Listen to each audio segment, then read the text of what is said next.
Rádio Piauí.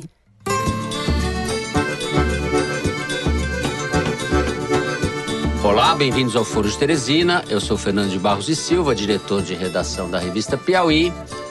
Essa questão, infelizmente, foi assinado o decreto nesse sentido.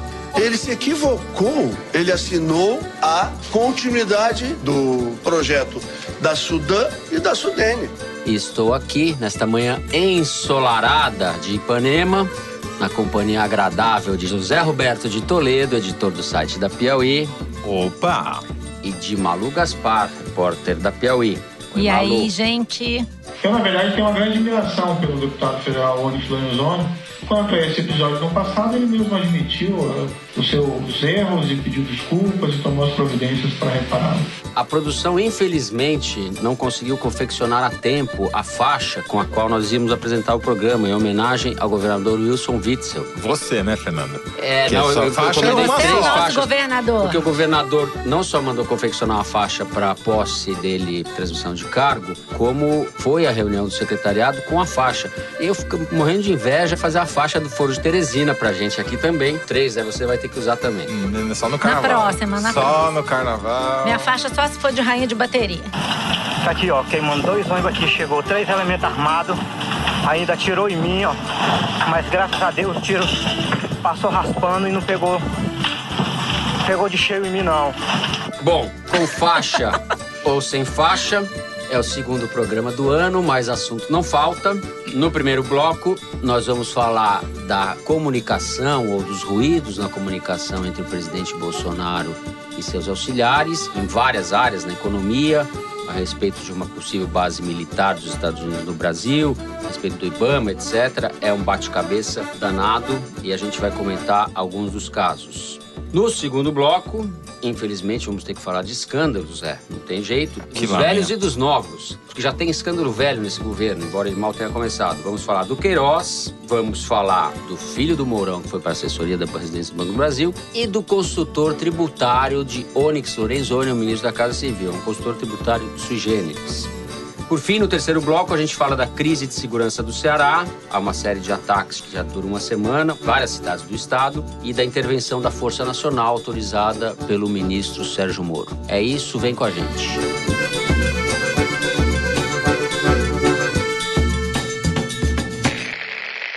Bem, o primeiro bloco é sobre o samba do Capitão Doidão, é o Bolsonaro, que vem empilhando aí trapalhadas a respeito de coisas delicadas que envolvem a vida prática do país e tem impacto concreto aí na economia. Na última sexta-feira, dia 4 de janeiro, na solenidade de transmissão do cargo do comandante da Aeronáutica, Bolsonaro disse que haveria um aumento na alíquota do IOF, o Imposto sobre Operações Financeiras. Esse aumento viria compensar o que o presidente chamou de pauta-bomba aprovada contra a nossa vontade, que era a prorrogação de benefícios fiscais das regiões Norte e Nordeste.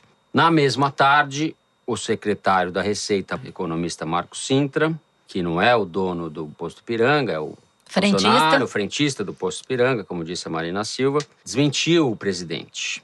Disse que deve ter havido alguma confusão e que não haveria aumento do IOF. Além disso, para a gente ficar só na seara econômica, antes de tratar de outros tópicos, o Bolsonaro, a respeito do imposto de renda, do IR, já deu declarações bastante desencontradas desde que era candidato. O site do G1 listou algumas declarações que ele deu desde setembro do ano passado. No fim de setembro, ele disse que apoiava a proposta do Paulo Guedes de isentar do imposto de renda quem ganha até 5 salários mínimos. Disse que ia defender a proposta do Guedes de criar uma alíquota única de 20% para o IR. Pulando já para esse ano, agora dia 4, no mesmo dia 4 em que ele falou do IOF, ele disse que o governo pode reduzir a alíquota máxima do IR de 27,5% para 25%.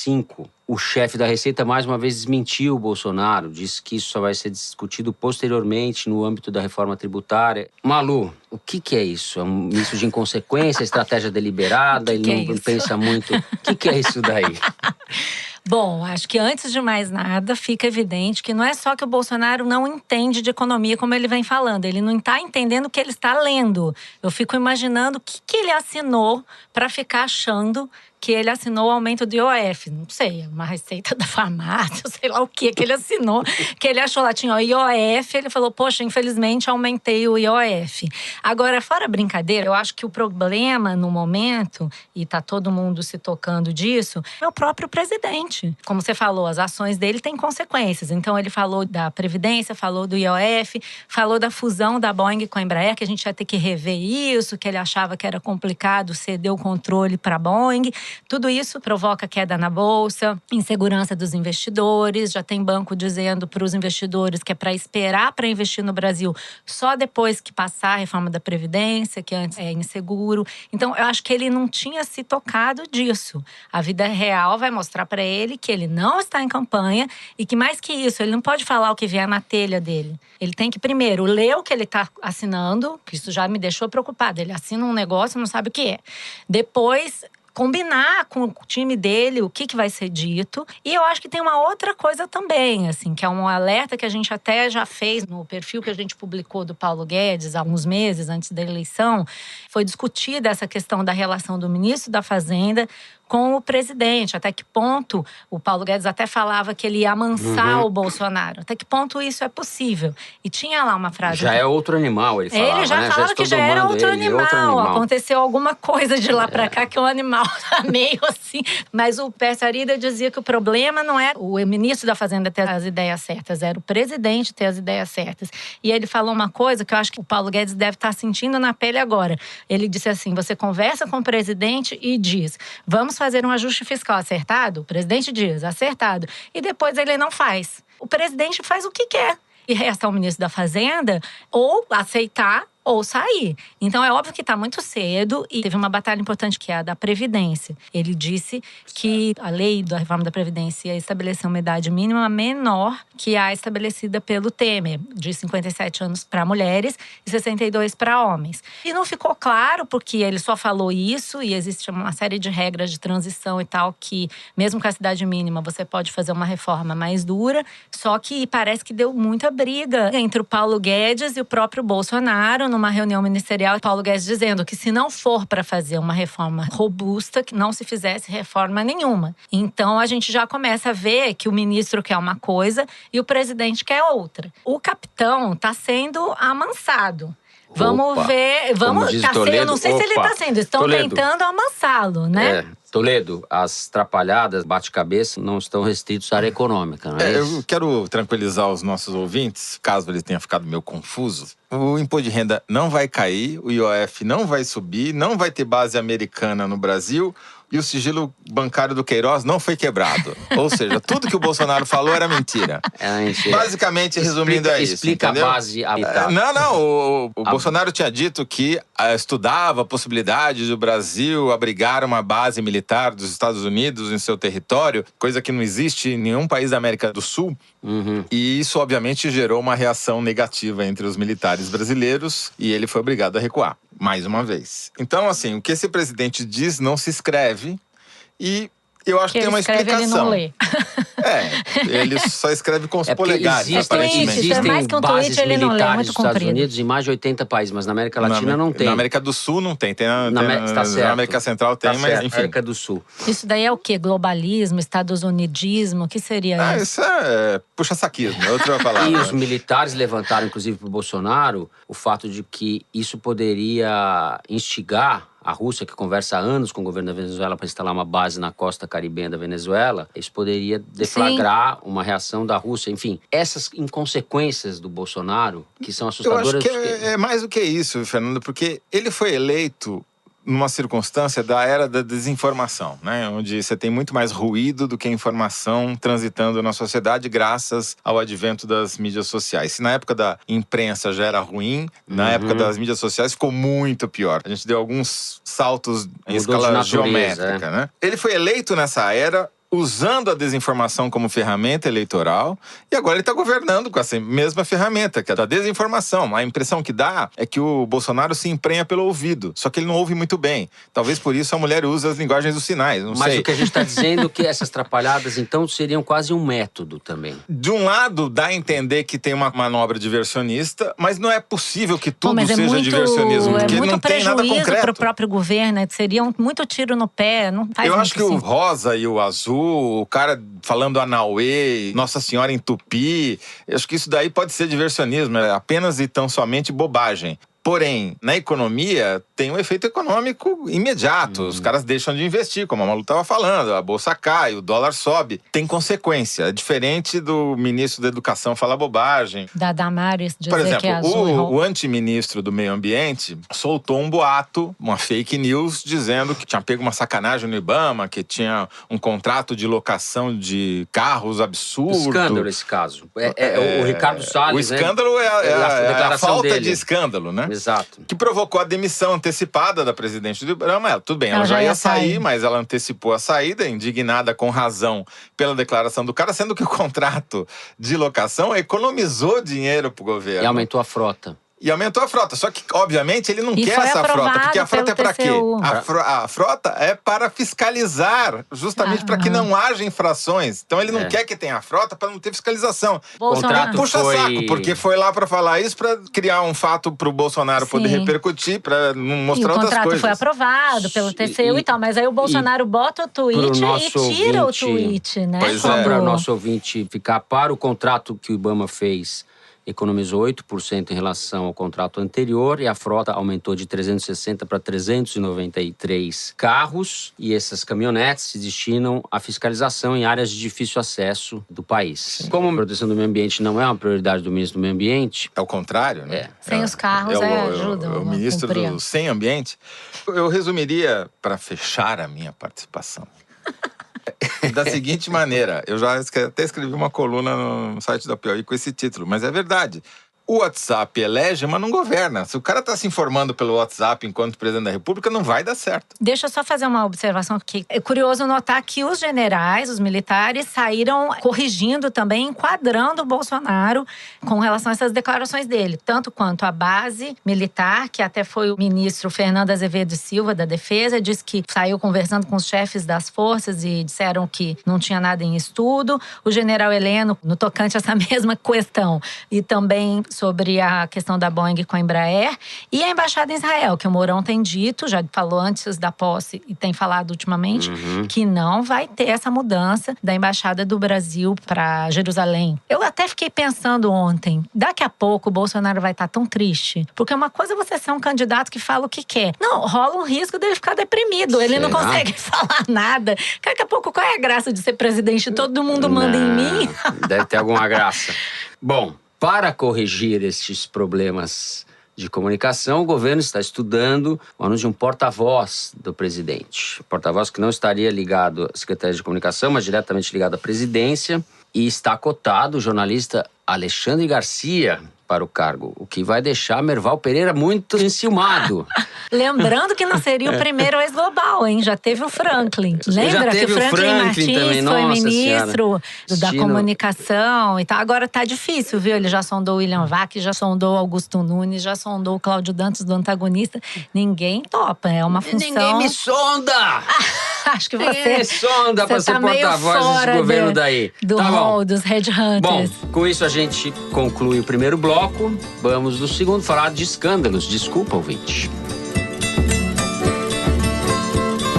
Bom, o motorista Fabrício Queiroz não explicou o que tem que explicar ainda, mas está sendo beneficiado pela sucessão. O escândalo dele vai ficando velho, vai ficando para trás, porque outros vêm ocupando o espaço, não é isso, Toledo? A gente tem o caso do filho do vice-presidente Hamilton Mourão, que assumiu um cargo de assessor especial da presidência do Banco do Brasil, e, a meu ver, mais grave ou mais esdrúxulo, suspeito, o caso que eclodiu ontem, terça-feira, do César Augusto Marques, que vem a ser um consultor tributário do Onyx Lorenzoni durante anos no mandato do Onyx Lorenzoni como deputado federal. Explica isso aí, Toledo, se é que dá para explicar. Explicar vai ser difícil. Vamos tentar descrever Bom, o caso do Rossel Mourão é um funcionário de carreira do Banco do Brasil que passou 15 anos sem que as pessoas soubessem que ele era um gênio.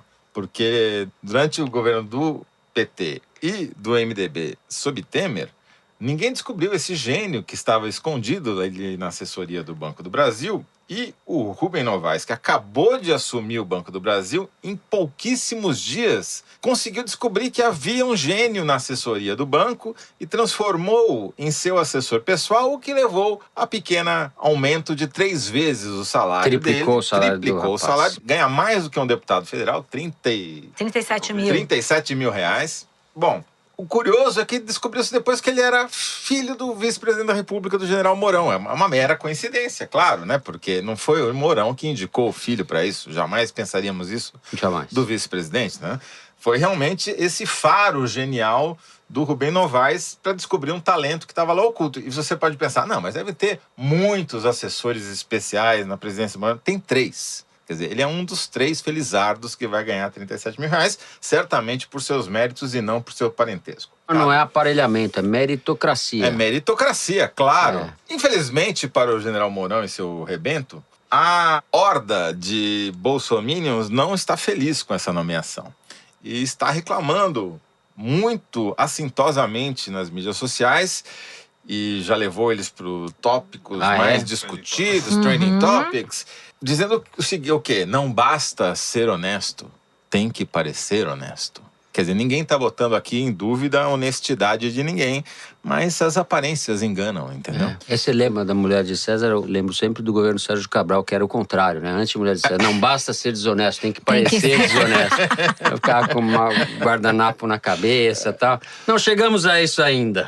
Mas o outro caso, Fernando, é mais complicado. Ele teve alguma repercussão na terça-feira, mas eu espero que tenha mais, porque é um escândalo de altas proporções. Vamos tentar explicar. Durante 10 anos, o ministro Onix Lorenzoni... É Onyx, não é Onix. É que ele tem problema com o S, né? Porque ele tem problema com a AES, com a JBS, agora com a Office RS. Sistema S. É o sistema S do Onyx. S do Onyx. Então, o Onix Lorenzoni, durante 10 anos, contratou o César Augusto Marques, não na pessoa física, mas na pessoa jurídica do César Augusto Marques, para ser o seu consultor tributário na Câmara dos Deputados. Então ele pegava o dinheiro do gabinete dele e pagava religiosamente o César Augusto Marques. Bom, deu mais de 300 mil reais ao longo do tempo. O curioso é que esse cara, que supostamente é um cara que entende de tributos, porque foi consultor durante 10 anos nessa área do Onix Lorenzoni, ou deveria dizer Lorenzoni, ele... Tá poético, teve a criativo. empresa dele fechada pela Receita Federal por não pagamento de tributos. Parece um roteiro de sai de baixo. É Sai uma de coisa... Escolinha. Escolinha do professor Raimundo. Tá além da imaginação de qualquer roteirista Que consultoria de ficção. valiosa, né? O cara não consegue pagar nem o próprio imposto, mas vai dar consultoria pro Onyx quando a Câmara dos Deputados tem A sua própria consultoria. De onde se conclui que esse Marques é uma espécie de Queiroz do Onyx, E né? o cara confessou que só fazia esse serviço para o Onix, porque todas as notas fiscais que ele emitiu são sequenciais, ou seja, é a nota 1, 2, né, da 3, nota 4. fria, né? É um clássico do esquema de nota fria. Não sei se é fria, mas... Enfim, Mas eu quero saber não o é seguinte. fria, virou uma fria. Virou uma gelada. Eu você tem quero razão. saber do petrolão, do mensalão, isso sim, vocês estão em manobra diversionista. Manobra Agora é outra- diversionista é pra outro esquecer governo. do Queiroz, na verdade. É a nova política. Eu queria fazer 2 observações aí sobre o caso do Mourão Faça e 3, depois Maria sobre o Lúcia, caso. faça Eu 3. falo 2, depois faço 3. Não,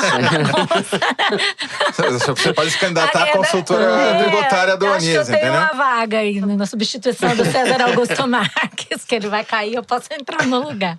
Não, sobre o negócio do filho do Mourão, Rossel Mourão. O Mourão reagiu ontem dizendo: meu filho tem mérito, foi competente, ignorado nas gestões petistas. Eu quero só deixar claro, esse cargo de assessor especial da presidência não é um cargo de mérito, é um cargo de confiança.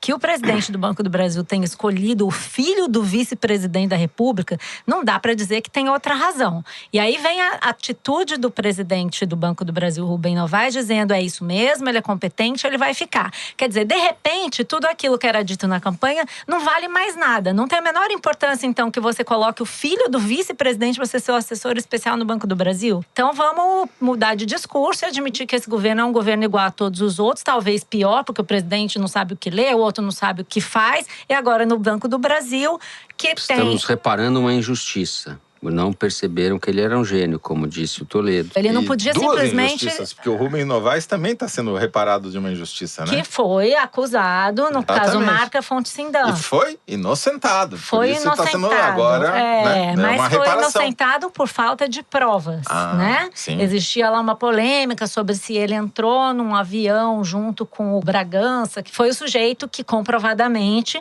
passou informações privilegiadas para o Cacciola para poder tentar salvar os bancos Marca e Fonte Sindam. Então, o Rubem Novaes passou bastante tempo no ostracismo e agora foi resgatado para ser presidente do Banco do Brasil. Eu acho, minha humilde opinião, que um sujeito que vem com esse histórico para o Banco do Brasil não tem muitas condições, embora ele tenha sido inocentado e tudo mais, não tem muitas condições políticas de bancar e dizer isso mesmo, eu nomeio e pronto. Politicamente vai ficar um passivo aí para ele administrar. Tanto para o Mourão, porque parece que o Bolsonaro não sabia, foi a coluna do Lauro Jardim que botou esse bastidor aí no ar, que o Bolsonaro não sabia e não gostou de saber que o Mourão tá botando o filho dele na presidência do Banco do Brasil. Mas foi o mérito. É a boquinha, é o filismo. Queria saber o que eles diriam se fosse o inverso, né? Aí não ia valer, ele é competente, tem méritos. Sua segunda observação, Maria Lúcia, Minha porque segunda, eu presto depois de atenção várias. ao que você diz, né? Não, a segunda, terceira, quarta ou quinta é que o Onyx vai ter que fazer uma nova tatuagem, né? Vocês viram que ele mostrou pra todo mundo, depois do caso do Caixa 2, que ele tinha feito uma tatuagem. Explica que eu até o caso fui da Caixa olhar. 2. O caso do Caixa 2, ele foi acusado de ter recebido Caixa 2, tanto da Odebrecht quanto da JBS. E ele admitiu ter recebido Caixa 2 e disse que errou mesmo, mas que ele ia reparar esse dano e que uma das coisas que ele tinha feito tinha sido uma tatuagem no braço para ele ler sempre e lembrar do que ele fez de errado, para ele nunca mais fazer. Pagar e essa tatuagem… impostos. Não, eu vi uma foto, eu fui procurar. Vai ficar mais o que tatuado que a talvez… perna do Messi. Bom, isso aí, A tatuagem tá escrito assim: a verdade vos libertará. Aí agora, com esse caso do César Augusto Marques… É muito popular nos presídios essa Sugiro, tatuagem, né? sugiro que ou o presídio ou que já ele vai tá ser dizendo jogador que de não futebol sabe com esse banho de tatuagem. Já tá dizendo que eu não tenho nada com isso. Parece uma declaração que a gente andou ouvindo de outro político aí recentemente. Eu não sei nada, quem tem que explicar é o César Augusto Marques. Então talvez ele deva tatuar no braço alguma coisa tipo, eu não sei nada, quem tem que explicar é ele, alguma coisa assim. Mas vai faltar espaço no braço. Se cada vez que tiver um mal feito, ele tiver que fazer uma tatuagem, o bicho vai ficar todo tatuado, porque o negócio promete. Bom, só são duas, mas só duas observações para arrematar. Robusta, como diria Paulo Guedes. O Moro, que não fez tatuagem, até onde a gente saiba, defendeu, disse que tinha toda a confiança no ministro da Casa Civil, Onyx Lorenzoni. Afinal, era só um Caixa 2, tal, já tinha explicado. E tá tudo bem nisso daí. E a mulher do Moro fez uma declaração, como é que foi, Zé? Para as pessoas pararem de torcer contra o governo. Parar de falar mal. Falar mal, criticar, enfim. Para de reclamar. Parem de reclamar, enfim, a gente não pode falar. O programa vai ser cancelado aqui. Não tá rolando ditadura ainda, calma. Ninguém… ainda bem, então tá Eles valendo. não convidam a gente para ser porta-voz, que é o quê? Ixi, Bom, chantagem? Com isso, terminamos o segundo bloco. No terceiro, vamos falar da crise de segurança no Ceará.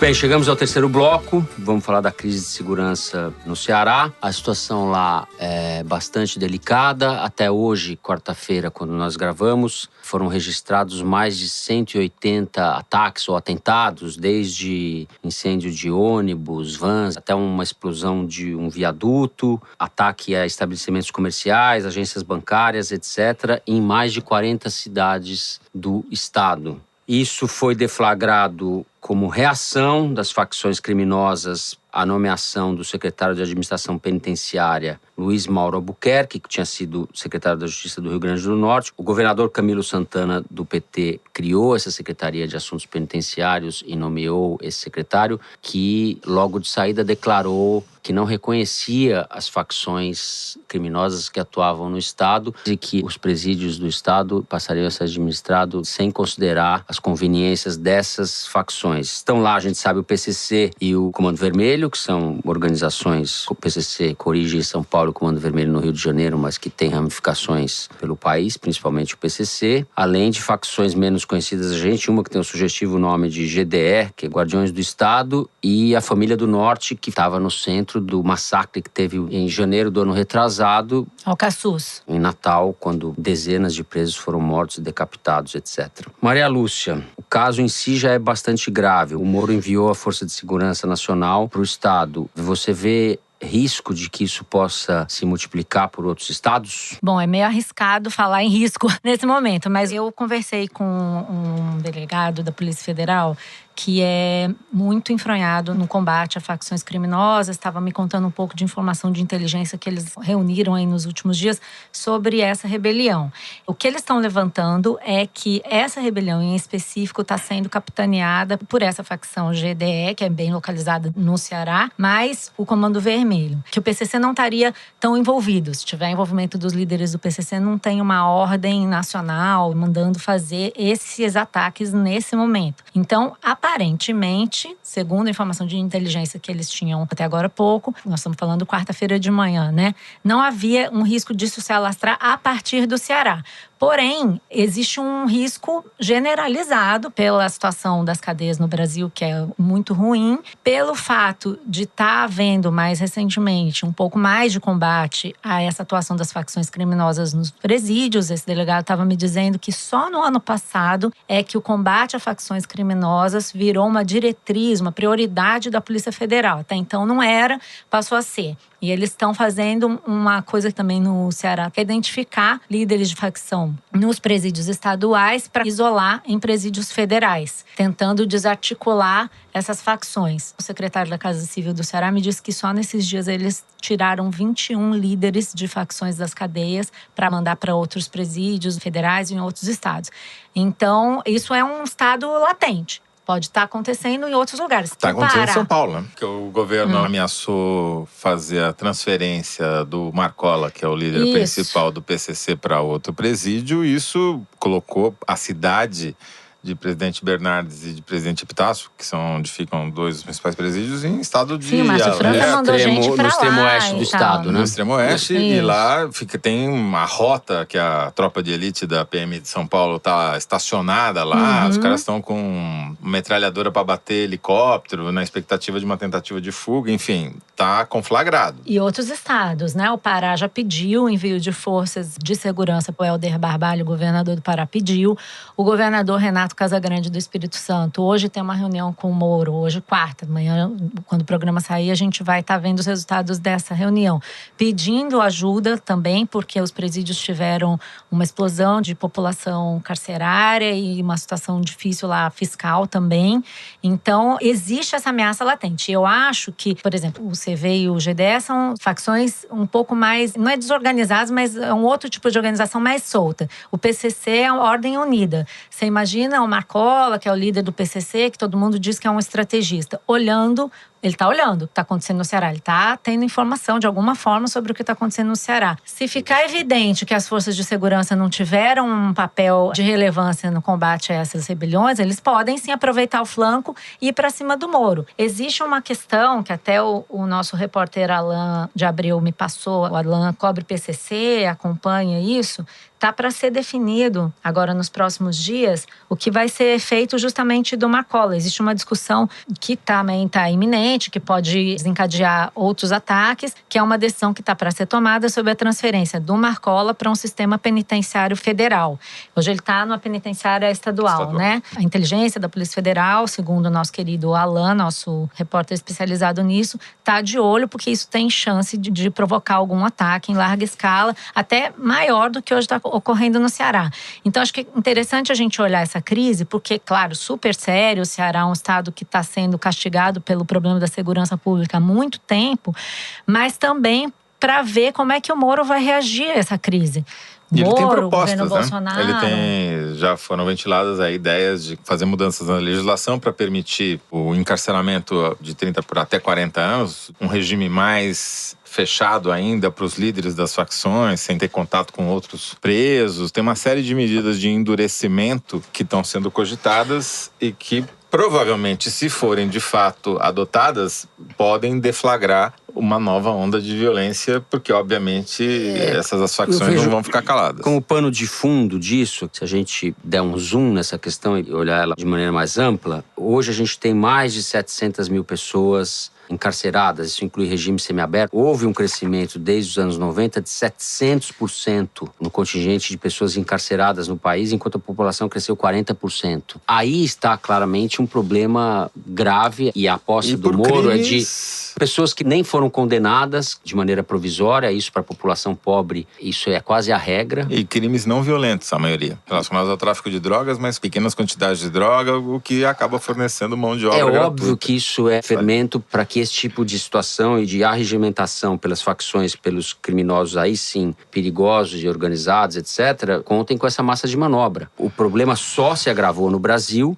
e a gente está encarcerando de maneira industrial. Burra, né? Me parece que o caminho não é esse. Muita gente defende isso. Esse governo que foi eleito aposta nesse discurso. Eu não sei se vai ter condições. Parece que nas medidas do Moro haveria, ao mesmo tempo que você teria esse endurecimento com os chefes, com as facções, com os criminosos violentos e organizados, você teria um abrandamento por crimes que não envolvam violência, permitindo uma negociação direta entre as partes e, com isso, diminuir o número de criminosos de pequena periculosidade que estão encarcerados. O que diminuiria a massa de manobra que serve para reforçar essas facções. Sobre isso aí, o que eu ouvi lá na Polícia Federal? Existe um consenso, que muito provavelmente é o consenso que o Moro vai adotar aí na elaboração do pacote dele, de que não precisa nada de muito novo para você regular e estabilizar a situação nos presídios. Porque já existem dispositivos que estabelecem que o preso não deve ter comunicação com o mundo exterior,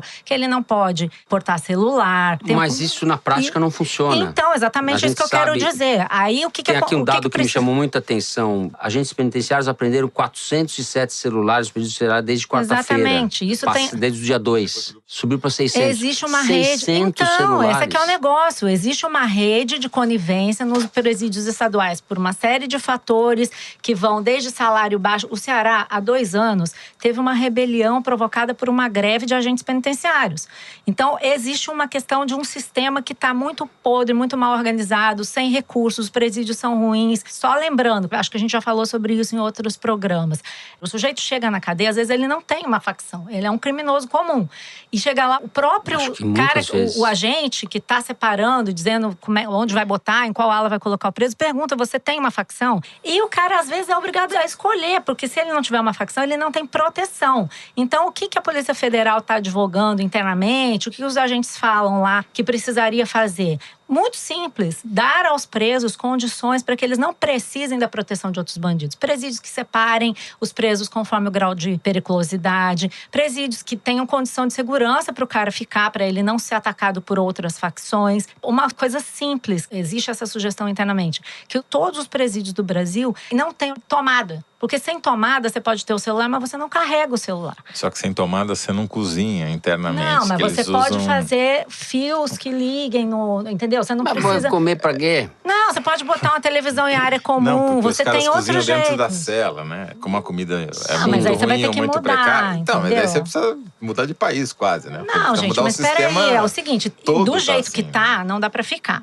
E aí, ninguém tá falando em endurecer negócio de pena, eu não sei. Pode ser que o pacote tenha isso. O que eu tô querendo dizer é que não precisa nem isso. Se você cumprir a lei, der condições de aprisionamento correto, se o cara que não precisa estar preso sair da cadeia. Uma informação que me passaram ontem é que muitos dos presos provisórios, eles são provisórios porque a condenação deles não foi transitada em julgado. Eu não saberia dizer quantos são presos por crimes menores e quantos simplesmente já foram condenados em algumas instâncias.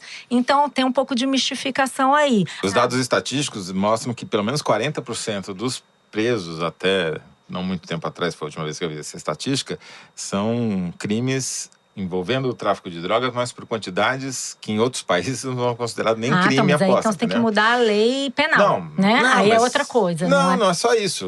Depende da prioridade que você dá. A polícia claramente prioriza prender esse tipo de pessoa, porque é fácil prender esse tipo de pessoa, né? Eu não sei. Você não sabe quantos chefões foram presos ultimamente. A gente tá vendo um monte de notícia de prisão. É Marcelo Piloto. Eu acho que tem prisão generalizada. Se fosse a prisão dos chefes, talvez essas facções devessem estar mais desorganizadas do que estão, né? Não sei, mas eu acho que a o polícia... que faz? Não prende. Se a lei manda prender o cara, tem que ter uma mudança na lei penal. Se você pegar o cara traficando, você não vai prender? Mas não é questão de prender. Você não tá passando na rua, você vai lá e prende. Você faz tá uma operação, exatamente. Você faz uma ação para aquilo, né? Mas você prende um chefão e 20 outros caras. Por exemplo, vamos pegar as ações recentes que foram feitas durante o período da intervenção militar aqui no Rio de Janeiro, em que você teve um monte de morte de gente que era... Você tem morte de inocente também. Tem alguns inocentes Isso. E algumas pessoas que eram, assim, terceiro, quinto escalão. E os chefes ficaram sabendo com antecedência da operação e nem estavam lá. Esse é o problema. Tem muito show-off, né? Isso é até uma estratégia do tráfico de botar esses caras na frente para justamente serem... A estratégia da polícia de fazer uma operação que causa um maior ruído, mata um monte de gente. Precisa com isso parece de que tem segurança, né? não Precisa tem? de inteligência. Me parece que é evidente que o modelo brasileiro de combate ao crime fracassou. É evidente que há uma superpopulação de presos, muitos deles com baixíssimo grau de periculosidade, pelo menos quando entram no sistema, e dali saem condenados para o resto da vida, porque não saem mais da garra das facções. Entra num círculo vicioso. E que a mentalidade desse governo é de que há excesso de direitos humanos ou distorção de direitos humanos no Brasil, o que é uma piada, porque o Brasil justamente é um dos países que mais desrespeita e sempre desrespeitou os direitos humanos. Basta olhar para as prisões, o que acontece. Qualquer pessoa que tenha um mínimo de capacidade de olhar a realidade, que não esteja submetido a esse delírio, que é esse discurso do governo Bolsonaro em relação aos direitos humanos, vê que a gente tende a agravar o problema, eu acho. Eles podiam começar melhorando as condições das prisões. Sérgio Moro, super Sérgio Moro, consegue. Em relação à corrupção, ele vai ter trabalho também, como a gente viu no segundo bloco. Vamos ver como é que esse negócio vai. Com isso, chegamos ao final do terceiro bloco e ao delicioso momento Kinder Ovo, que ainda não nos patrocina. Que é uma eu tô mal, eu preciso brutal. recuperar minha vantagem. Se todo você mundo tá me mal, nós trollando. estamos o quê? Mas todo mundo me trollando no Twitter, vários ouvintes Vamos acertaram. lá para E o eu nosso não, tô me sentindo na clipe dívida. surpresa, Maria Lúcia. Vamos Como lá. ninguém adivinhou o Djavan da semana passada, Tá empatado. o placar de 19 continua 0-0. Eu acho que tinha que zerar, né? Dani, manda bala aí. Quando você fala em controle de armas, você nunca está falando de segurança pública. Você está falando de controle da sociedade. É por isso que todo ditador, quando toma o poder, ele promove Já desarmamento. acertei! Hitler, De Stalin, novo, Mao Tse Tung, recupera. Fidel Castro, Hugo Chávez. E com o Brasil não foi diferente. Quando o Lula foi Já eleito sei. e assumiu em 2003, uma das primeiras medidas dele foi o desarmamento. Exatamente para poder subjugar e fazer o que quiser com o povo brasileiro. E para quem acha que eu estou viajando, teoria da conspiração, era assim mesmo que os venezuelanos pensavam no final dos anos 90. Vai na Venezuela hoje e veja como é que eles vão tirar o Maduro de lá. Desarmados. Quer ver quando um cara quer sorrateiramente te confundir e puxar para o lado dele desarmamentista? Quando ele começa. Ah, mas e se pegarem uma arma, o marido vai matar a mulher? E se tiver uma fechada de trânsito? Não vai ter, gente. Antes de que alguém pague de gatão no trânsito porque tomar uma fechada e vai lá esculhambar o outro com uma arma na mão, ele vai pensar 1000 vezes. Por quê? Porque do outro lado pode ter alguém armado. Você já brigou com a sua namorada, com seu pai, com a sua mãe. Esse já brigou mesmo, Você né? não Esse foi lá em entende, casa ele lá, entende, já ele no pau. entende. Mas você não esfaqueou ela, em que pese, com certeza você tem uma faca dentro de casa. Por que você acha que com a arma vai ser diferente? Embora Só pra tenha você vários casos de esfaqueamento da Eu namorada, quero né? registrar que eu já acertei. Não, mas todo mundo acertou essa. Até eu sei. Foi primeira. Esse é o padre Júlio Lancelotti? Eu fui primeirona. É uma pessoa que entende de armas, entende Cláudio de zero mulher. Zero o quê? 01, 02, Ele é o 03? 03, Eduardo Bolsonaro. Bom, só para registrar para os nossos ouvintes, entrevista de Eduardo Bolsonaro, deputado federal por São Paulo, ao canal de YouTube Sobrevivencialismo. É isso mesmo, diretora? É isso no mesmo. dia 6 de janeiro. Bota aí, se inscreve no canal. Sobrevivencialismo. Esse canal é especializado em circunstâncias assim, você precisa se preparar para o caos, assim, para o fim da sociedade organizada. Então você precisa ter técnicas de sobrevivencialismo. Então você precisa saber usar armas, precisa saber... Arminha pequenininha, arma depende pequena. do calibre de quem da vai pessoa. usar, né? Ah, tá. Entendeu? A pessoa Eu não pode tenho nem precisar de uma argumento. arma inversamente maior. Esses proporcional. argumentos dessa Uma turma que arma gosta de ficar menor. dando tiro é tão chulé. É que nem o Pistolinha. argumento do general Heleno, que falou que ter carro e ter arma era a mesma coisa, que o carro mata também. As pessoas não matam mulheres, né? A gente não tá vendo nenhum marido matar não tem a mulher. nenhum espancamento, nenhum O cara não tem esfaqueamento. tem faca em casa, mas ele não mata com faca, né? Assim, Exato, pra gente.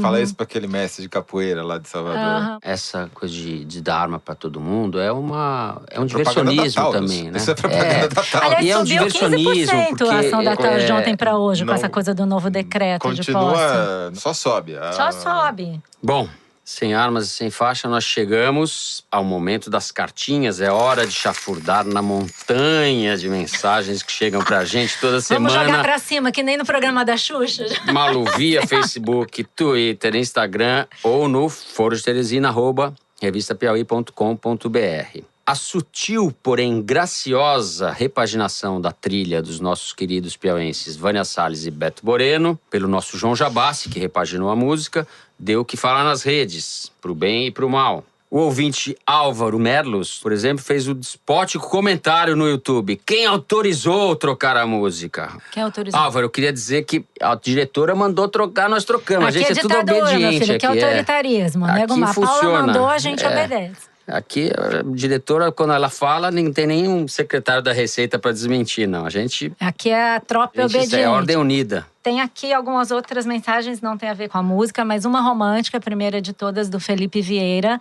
Escreveu assim: irei me casar em agosto e o Foro de Teresina, que é ótimo e de tão bom assinamos a revista, será muitas vezes escutado nas aventuras culinárias de recém-casados. Se possível, manda um beijo para minha noiva Bruna Costa. Bruna, um beijo, você é sortuda além de tudo, porque o Felipe é nosso ouvinte, certamente é um cara inteligente, né? E ainda bem que nas aventuras culinárias. As outras aventuras vocês não ouçam o Foro. Vou te falar. Vocês ouçam de Javan nas outras aventuras. Ai, coitados, já basta ouvir o Foro, tem que ouvir o Djavan. Outra, Toledo, essa é pra você. Essa sua Java porquice está obcecando os ouvintes do Foro. O Paulo Yamagata escreveu que, segundo o horóscopo chinês, 2019 é o ano do Java porco. Tá bom, na verdade é do javali, mas nós vamos mudar isso daí, tá bom? Tá ok?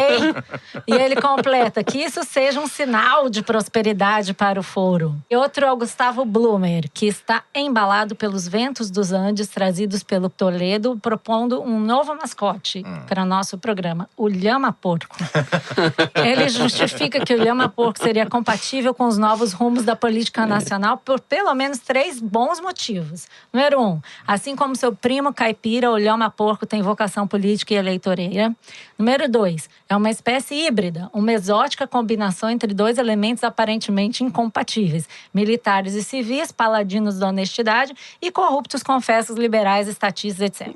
3, é um produto da imaginação, assim como os atuais inimigos da nossa pátria: socialismo, Foro de São Paulo e não de Teresina, Toledo, que é muito você real. tá fazendo com a cabeça das Java pessoas. Porco, Meu tá Deus, vendo? tem toda uma tese aqui. É o que e ele o tá fazendo, é o globalismo. bestiário do Toledo, olha o que tá rendendo esse bestiário. Cabeça do Toledo. E por fim, o Ariel Ackerman, que já tinha enviado o primeiro flagra do Toledo saindo de férias, conseguiu um segundo registro agora, lá em terras peruanas, que é... Meu Deus! Isso aí tem que ir pro site, pro nosso Instagram. Botou o Toledo sentadinho em cima de uma lhama. Ó, deixa eu Meu dizer, Deus, deixa eu Toledo. E a explicar. peninha do Toledo, pequenininha. Quem foi esse gênio? Ariel Ackerman. Ariel, Ô, você Ariel. olha, Ô, gente, vocês estão maravilhoso. com... Muito obrigado, eu tô fazendo uma coleção. Tá causando problemas. Tá todo todo mundo Pena tem que o que vocês fazer. não podem ver férias, isso aqui. O Toledo montado numa lhama. Eu vou descrever. É Não, um bota campo no florido. nosso Twitter. É um campo florido, tem um javaporco ao fundo. Daí tenho eu com uma jaqueta azul bonita aqui, uma bota estilosa, assim. Uma perninha, tá meio Só tem um pequenininho. pequeno problema, isso não é uma lhama, entendeu? Isso daqui é uma vicunha. Mas Nossa, tá o cara valendo, tá especialista em animais. Espera que eu vou fotografar e eu vou botar no Twitter pra galera ver. Isso, porque tá lindo isso aqui, Ariel. Tá arrasou, Ariel. Bem, tá melhor do que eu montado no javaporco. Aliás, falando em javaporco, Toledo, eu fiz uma javaporquice no programa passado. Eu vou corrigir, que é o seguinte, eu disse que a gente tinha que ver se o Dória ia completar o mandato ou se ele ia se candidatar a presidente no meio do mandato. Só que isso não é possível. Eu tava tão animada ali na discussão. Não é uma javaporquice total, Não, Malu. por quê? Porque se ele for candidato a presidente, ele vai ter que deixar o mandato de governador em abril de 2022 e, portanto, não completaria os 4 anos. Mas também não vai sair no meio do mandato como foi no caso da prefeitura. Uma então, javaporquicezinha. não é que a gente tá tão acostumado com as javaporquices que às vezes dá uma exagerada, né? Eu só corrigindo aqui, então. Eu só preciso dar um recado aqui, Fernando. O Thiago Tiganá disse que foi com grande surpresa que quando ele comentou sobre o estimado javaporco para os tios dele em Lins, no interior de São Paulo, não só eles abominam o animalzinho, como querem exterminar isso, tá ok? O javaporco ainda causa polêmica e divisão na pujante Lins e região. Muito bem, o Thiago Tigana. Semeando a discórdia em Lins, Mas veja bem, o javaporquismo, ele não é contra nem a favor o javaporco. A gente tem que nem duas correntes. Não é de por muito pelo contrário. É um movimento amplo que tem. Não, tem um movimento amplo. Tem os que querem exterminar o javaporco e tem os que querem criar o javaporco, botar no quintal, no colo. Tem os dois. O javaporquismo é simplesmente ficar falando desse assunto pra diversionismo, né? Pra gente jogar. Gente, vocês não entendem nada. Deixa eu contar pra vocês. É a nossa cortina de fumaça. É isso, pô. Quando a gente não sabe o que falar, a gente fala javaporco. Mete um javaporco no meio. Deixa eu dar mais um recado aqui, pra gente ir terminando. Eu tô aqui com o e-mail do Marcos Amaral, que reclama da prevalência dos estados do Sudeste nas análises aqui do foro. O título do e-mail dele é: seria o Foro de Teresina sudestino? Ele cita especialmente o nosso terceiro bloco da semana passada, mas diz que é um incômodo antigo dele. Bom, Marcos, espero que o nosso terceiro bloco dessa semana, sobre a crise de segurança no Ceará, tenha compensado, ao menos em parte, a sua insatisfação. Crítica anotada, registrada, publicada. Nós vamos prestar mais atenção nisso daí. Lógico, até porque o Nordeste vai ficar uma região, um enclave político interessante, politicamente falando. Bom, o Foro de Teresina dessa semana vai ficando por aqui. A nossa diretora é a Paula Scarpim. Os nossos produtores são a Luísa Miguez, o Luiz de Massa e a Mari Faria. Gravamos no estúdio Rastro com o Dani Di. A trilha sonora de Vânia Salles e Beto Moreno foi repaginada pelo João Jabassi, que também finaliza e mixa o programa. Eu sou o Fernando de Barros e Silva e os meus companheiros de conversa são a Malu Gaspar. Tchau, Malu. Tchau, povo. E o José Roberto de Toledo. Hasta la vista.